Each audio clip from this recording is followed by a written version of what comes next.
Hey guys, it's Stanky again. I'm doing another replay analysis for a guy from the Osdots Facebook page who is playing this PA. Let's tuck into it. Um, I've only watched the very start of this game in advance, unlike some other times. It's reasonably long, so I thought we'd just get into it. This is good rune positioning, got to the runes in time.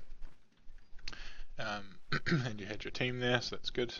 If People need to stop buying quelling blades. It's a real pet peeve of mine. It's like very rarely the correct starting item to buy. It's, I think, only correct when you're playing in a defensive tri lane against the solo off lane, and even then maybe not. Like you can pick it up from side shop, and buying it in a lane where they've got angry heroes. Veno's angry, Undying is angry, Coddle's gonna like blast you all the time and hit you from range, Enchantress, if she's in your lane offlaning, is gonna be hitting you all the time, and LC is a melee hero, and if you have to contest with him and you're right clicking him, you're gonna get hit by creeps and take damage.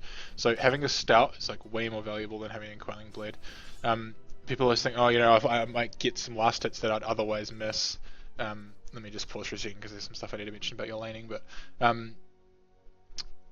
I might get a couple of CS that I would have missed, and that'll pay for itself, right? Which is true, but if you don't have a stout shield or enough regen or stats, then and you take too much damage, and then you can't contest the farm, then you're going to miss more last hits by doing that than you are by having quelling, by not having a quelling. Do you know what I mean? Like, and I notice a lot more people in lower brackets in these replays that I've watched are worse at preventing sort of incidental damage during the laning phase. Like they take a lot of damage from creep waves, they take a lot of damage from like occasionally from towers or from heroes, like range attacks that they shouldn't from other ranged heroes. So it's a lot safer, I think, to buy a stout. You've got good camera position, you're watching this guy, but you always wait, like you were waiting a little bit on your CS, like you stand back here. I know you're kind of scouting, but you should be up close to the thing, because by the time you react, the move distance between is what misses your CS, and I think you missed, I know you got the first one, but yeah, anyway, you should, like I watched somebody else, like a strong player playing Safelane the other day, better than me, and every CS for the first like 5 minutes, he was standing right next to it, doing the little like stop cancel, stop cancel, stop cancel, stop cancel, and he might have missed one or two, you know, like and it's just because he's really focusing on it, you know, like it's not a sort of afterthought, the CS, like you're pinging and stuff here, while you're missing CS, you know, like you're telling him to harass and stuff for you, but you still could have got that last hit in the meantime. And you gotta wind the travel time on Dagger. It's just like a practice thing, but you need to. This is good. You pull the wave back towards you. You should have been doing that earlier as well. This is something I don't see enough supports. Enough safe lane players do either. Like it seems to people think it's just like a mid lane thing, but it definitely needs to be done in the safe lane. Here you gotta watch out because you know they're all about to die. You don't want to tank a whole bunch of damage. Here, what I would have done is because your wave. You're gonna do it anyway. This wave is pushing in and it's gonna take a while to die. Yeah, that's exactly what you want to do. Good. Sort of just run it back and forward, but I think you want to try to avoid taking tower hits. Here, I don't think you should have needed to. You kind of brought them in a straight line, so they were both getting attacked at once. What you need to do here is right-click this one and dagger that one, but. I think you have to dagger first as well, because I think the cast time on that is longer. I'll dagger then attack. So yeah, now they're just being really aggressive. You got your early poor man's shield, but like I think you should do it in the reverse. Probably also a mango would be good, just for like the passive regen is really nice, and then if you're spamming dagger and shit all the time and you just do the point where you're sitting on the tower and you need some more mana to be able to pop stifling daggers or to go for a kill or something, then you've got it. So I don't know, I think people are getting more and more into mangoes. I like them on these sort of edgy and strength carries if you're going to be against an aggressive lane. It's kind of like an additional source of regen. It is an additional source of regen, but like I mean, instead of having more tankos or cells, you get sort of more utility. Allows you to go for kills and stuff as well. And in here is like PA or Sven or whatever, where you need to, or Jug, where you need to utilize your mana early. I think they're quite valuable. So I probably would have started off with a stout, tango, salve, and a mango. maybe some branches. Another thing that I started doing from watching you should be daggering all these or like trying to hit them still. Um, yeah, it's pretty scary because he's just decaying all the time, but you should still be throwing daggers. That's good. Or at least like trying to pull them back to your tower. Like, what you can do is when these melee ones here, you can do what you did before, pull the creeps when they're just about to get, like they're low enough that it would take one tower hit and then you kill them. You could do that. Pull them so they take a tower hit, then you finish them off, or hit them before the tower hits them. This lane's just terrifying. What you can do here, no, you're both too low to do anything. But you've got a good ward here, so you can see where the coddle's sitting. Like you could call for the Nature's Prophet to TP in and kill the coddle. But the problem is you have to be able to disengage from the Undying because he can potentially kill all three of you with a tombstone if you don't get out quick enough. So it's the kind of thing where you'd have to go on him when he's out here and the Undying is like farming in lane. Get the coddle to like TP or something. This will do nicely. Dire's middle tower is under attack. It's going for kills, don't it? You have awfully Medusa. It's just rough. You have like the greediest team in the world. You have a Medusa and a Tinker and a jungling Nature's Prophet solo support. Yeah. Radiant's bottom tower is under But attack. I think with those slight item changes, or maybe even like a clarity, if you don't like the mango idea, you just need some form of mana regen.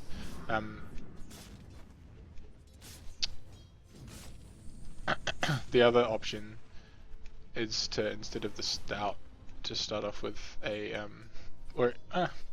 I think stout's probably more important, but you can get an early Bassi ring, is really good on him. You can build it into a Aquila.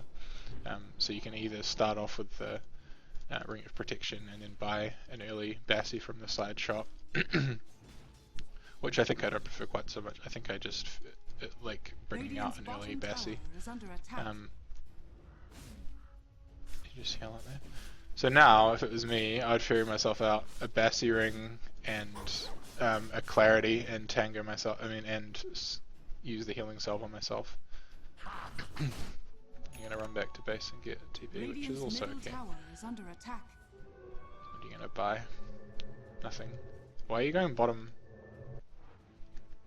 You think you can't really farm top? I mean, you can't just go take Medusa's farm though, unless he's gonna go somewhere else. That's good. Radiant's bottom tower is under attack. Yeah, I don't really understand why you're here.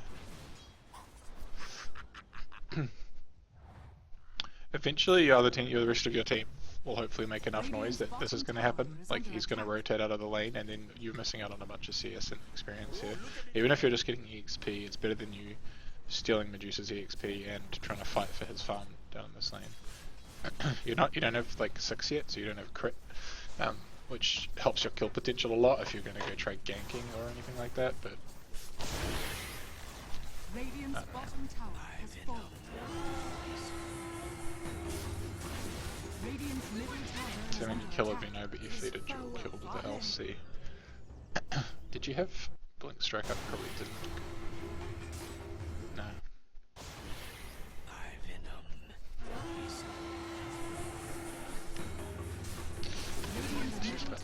Okay. Yeah, I don't know. I just wouldn't have ventured out of your Safelane there. The bad thing about running back TP, if you TP back to your lane, is that you don't have a TP to just TP out. One of the good things about Undying is if he drops a tombstone on you and starts fighting you, you can just TP.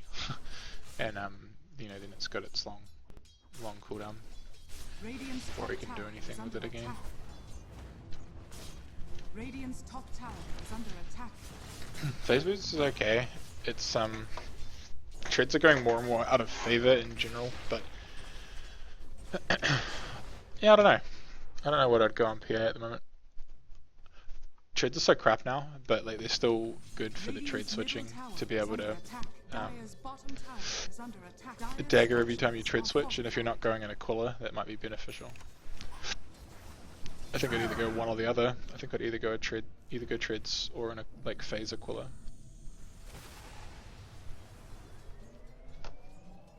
Wow, Tinker's TPing him, okay.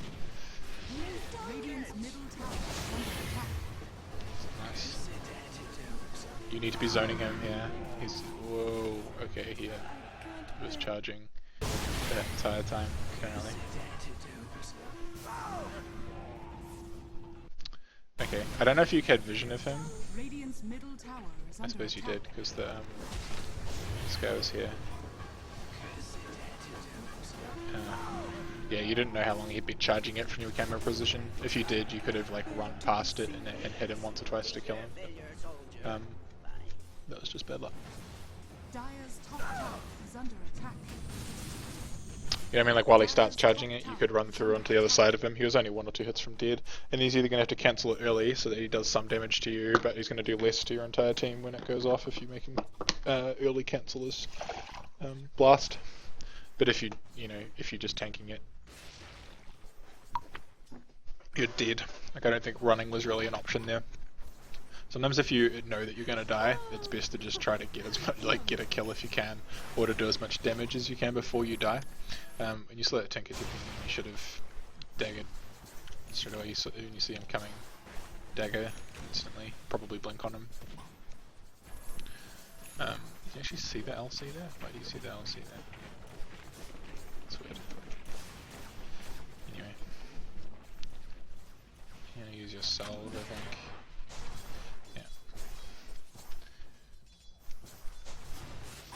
Whoa, that was unexpected. Ah, he's pretty low. I didn't see that. Generally you try to dagger first when you're going for kills like that. Go for dagger so that your dagger hits and slows them right as you blink strike, rather than striking, because then you have to like hit him and stop attacking to then dagger and keep chasing him down. Can blink during the travel time of your dagger. Got mask and more the mask, that's good, so you can farm jungle. I like going Helm of Dom, I think, on PA. Just stealing like an Alpha Wolf or stealing something to help you stack Ancients is really good. Alpha Wolf synergizes so well with the hero. I'm bad at doing that myself though, so like I don't particularly expect you to do this game, but if you do, well done.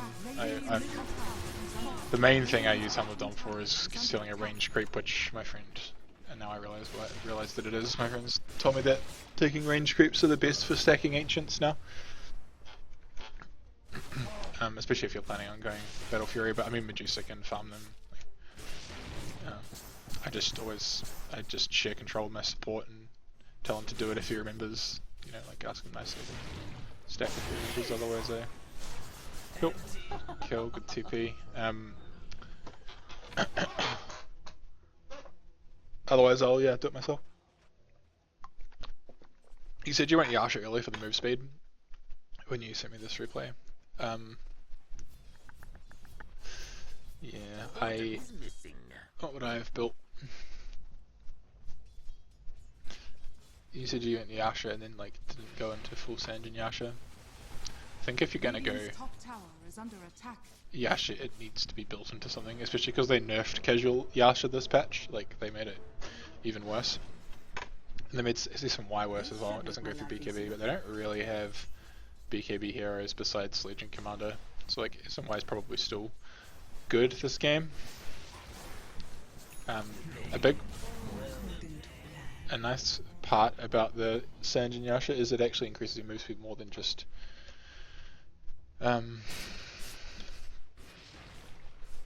Yasha, right? Like 8% versus 16% doubles the move speed bonus.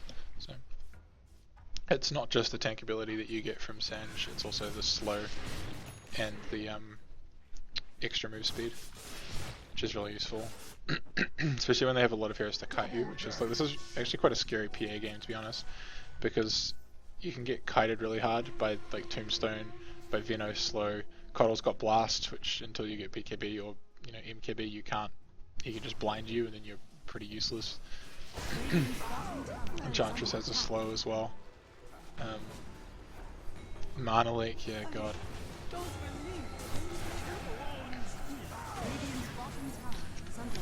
Um, let's just go check. I know you died there, but you got a kill before you died, I'm pretty sure, but let's just check what information you went on. You saw the Vino, you saw 2 mids, so you saw an Enchantress there, and you saw a Legion there on the map, if you had noticed. Oh, did he go invis? Yeah, you see the whole team there, right, on the minimap. Whole shit ton of heroes. And you just blink right into the middle of them. Your tank is top. Where are the rest of your team? They're all pretty close. Medusa's ulti, he didn't know he uses it now. So you've got everything up, but like that's a pretty bold play. Like look at your positioning, where you are and where your team is, where you go when you go in. You didn't actually like check at all. And this might be one of those situations where people say like, oh, I thought you were coming, or I thought you were going, or whatever, but you also need to take responsibility for yourself for keeping an eye on where your team is. They're miles out of position compared to where you are for, you know, what you wanted to do. And I think what you wanted to do is wrong. 5v4. This guy's got the right idea, he just recognizes a lost fight and TP's bottom straight away. Gets a tower, solid Nature's Prophet play.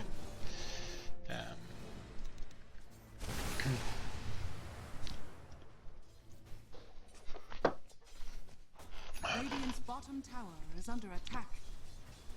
I should have paid more attention to what he built on this hero when he played it like 1,000,000 times. But he seemed to be going a fairly large variety of things. I think that's just sort of like general stat items, like pretty good on him. Like Aquila is amazing, drums is pretty good, like Aquila, drums, Engineer Usher, like all those sort of basic things. Obviously BKB, Helm of Dom. I think Aquila, Helm of Dom, Engineer Usher is like a pretty safe bet, and then into a BKB.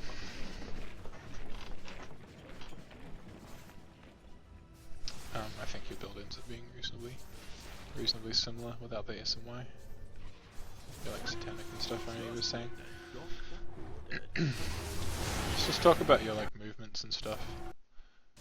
You're like moving around the map reasonably aggressively without any wards to really let you know where people are. So you saw a Coddle mid and an Enchant mid. There's like a Legion commander missing who's got a Shadow Blade, right? And they see you on this ward and you still sit there farming the whole camp. After that, I would definitely not go farm this wave if they've just seen you here, because they're gonna TP to this tower is the first thing they're gonna do.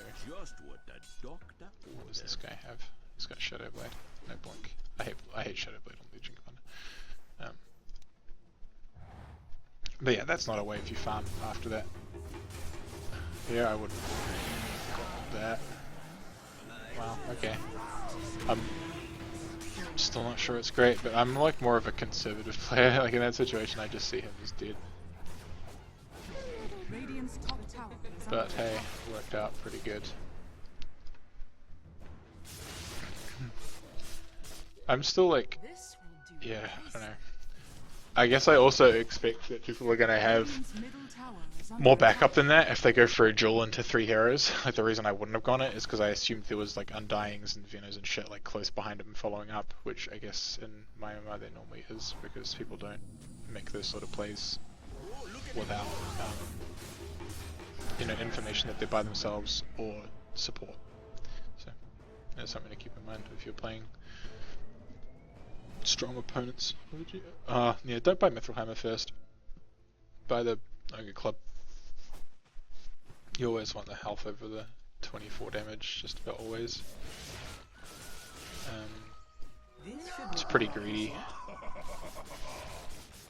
If you're like planning on fighting at all like you are, like you have been, then you do. Like I guess the only reason you don't is that you're literally just planning to sit and farm until your next, until you get your BKB. This is a good decision. I like it. So all the lanes are pushed out. If they come to stop you here, they're just gonna lose. Like, you know, they're gonna lose towers, and you've got a nice ward to sort of give you an idea if they're coming. That's good recognizing of the sort of map state, the game situation. So they would have dropped your PMS, not your TP. I think you can get rid of that at this point.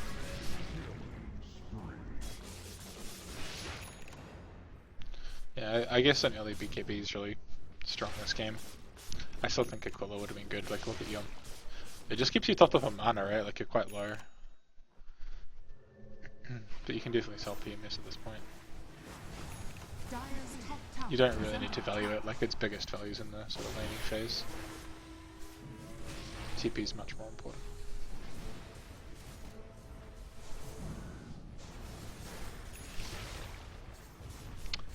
I would be asking my team for aggressive ward in their jungle at this point. Like, I'd, you know, maybe go with them. Get someone to, well, like, bottom's already pushed out. If it wasn't pushed out, this is normally a situation where I'd ask someone to like come with me, push out bottom lane, and look to get up a ward, like probably here or here, somewhere that like spots, or even this now. Like, you want to be being able to see their team when they're coming from their base and to come farm the jungle. Obviously the wards in the side of the map have changed a fair bit since the map locations got altered, and I don't really know what's best now. But like anywhere like this would be pretty good. The old school one like down here is now sort of fucked by these trees. Even like here I guess would like see through this path down to here if they TP to that tower, but also see this location. Like I think that's probably like a reasonably good spot. Or even just like here. You just died, lost your Aegis, so we should probably watch what's going on rather than talking about wards. Okay. You got your BKB, you got your Aegis, it's good. Telling your team to come fight. But except your team is not there to fight. So like this is pretty aggressive. Oh, okay. So this is way too ham. Again, recognizing where your team are. You have a a Witch Doctor here, a Medusa here, and your other two heroes at bottom, and you're going under their T2. It's a real waste of Aegis. You want to just be hitting the tower, hitting the creeps, pushing the tower. If you die out of position, you want your team to be able to be killing their heroes while they're killing you. Like, all this time, where you're taking all the focus here, other heroes should be dying. Except what actually happens is they kill you and then kill other people in your team.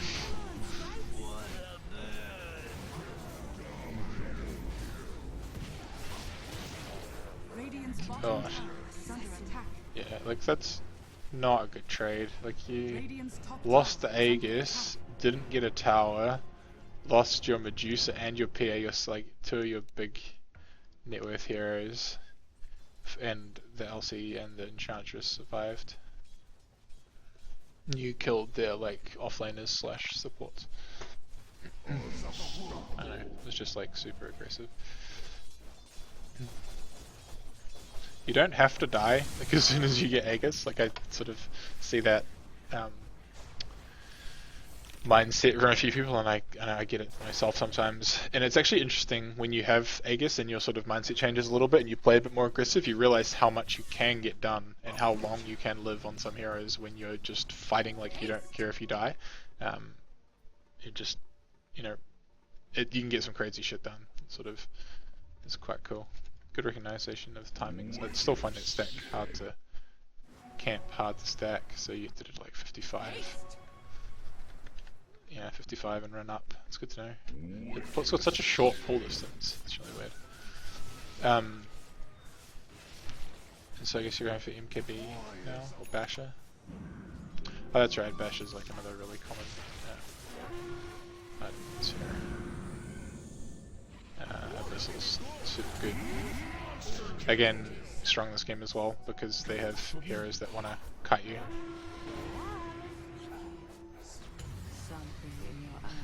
It's like seriously fucking ham play, man. Seriously fucking ham. Getting work done.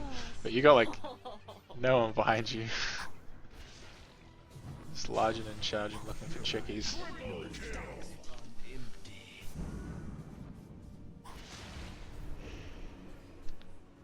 I mean, I guess this is just like a product of you guys taking every tower on the map with your like huge pushing lineup and their team not really actually taking any towers or getting anything of value done in the early game. Because they had a jungle legion commander who went Shadowblade. You just did better in your lanes than you should have done. You had an offlane Medusa that's actually got good farm. Like that's just fucking stupid. I guess did he beat their Safelane? Who's the Safelaner? Enchantress. I didn't even look at the rest of the gains.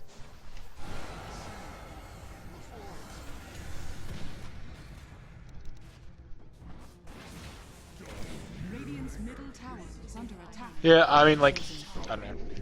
There's a few things I think I could teach you this game, but like, this probably isn't a great game to really analyze your sort of mid and late game decisions because they're not that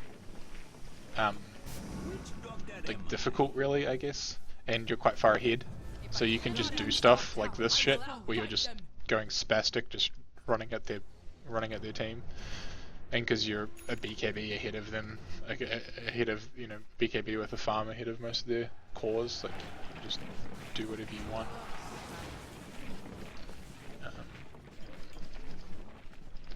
They like haven't farmed. This should make my life easier. Oh, this counters you, I guess. Silver Edge gets rid of your blur. It's a good pickup, I guess. Especially with like the recent nerfs to MKB. But yeah, I think like the most valuable stuff I could tell you about this game was the sort of like the laning phase decisions, and that probably you should have built either knock on the Yasha or built it into an SMY. I think I like SMY on the hero. Either SMY or drums. Something else to give you some like decent stats and move speed is good. Probably SMY is better than drums. It's just more expensive, obviously. Like this is a bit nuts. Radiant's top barracks are under attack. Okay, so I know you've been like winning a lot of fights and stuff, but your Nature's Prophet is here, your Medusa is here, like you're split pushing, right? At this point, you're not team fighting, you're not diving in, and your BKB is about to expire as you blink in under a T4 tower into a Enchantress, who you don't dagger first, I think. So you daggered him, so you're gonna now blink on this guy without daggering him, so he's not slowed. You don't have any slowing items, like you're just hoping for bashes, I guess. Radiant's top barracks But are yeah, under like attack. that's just silly. The only way I would have gone on him is I would have waited for dagger and then like probably Abyssal to come up and then gone somebody. If you just waited that extra like 6 seconds or 8 seconds or whatever it was for Abyssal cooldown, then that would have been a much, like, you know, you could make a better argument for that play. Radiant's structures Yeah. under attack. I think this is just rat Dota at this point. Like, I don't think there's any reason to really analyze the rest of the game. I think it's just, I mean, they inevitably lose this game unless you do anything like ridiculous. Radiant's middle tower is under attack. Radiant's ancient is under Alright, well hopefully I could, ancient is you know, under attack. if you learn something about sort of laning phase, I think there's a few things worthwhile in there, but Ancient is under attack. yeah, like if other people are looking into Submit replays and stuff, just keep in mind, I think games that are either close or potentially even games that you lose are better. Games where you have sort of won from the 20-minute mark or whatever that take a while, or just even games that are sort of decided reasonably early on, aren't as good for analyzing because it sort of changes. Like if you can't really have an outcome on the effect of an effect on the outcome of the game, it sort of changes your it makes it harder for me to analyze it, I guess. And also if you're ahead by a lot or the other team's ahead by a lot, it's sort of hard. Because, like I was saying, you can just do things that probably wouldn't normally be good plays. But anyway, thanks for hanging out. I hope you enjoyed the video. More to come. See you later.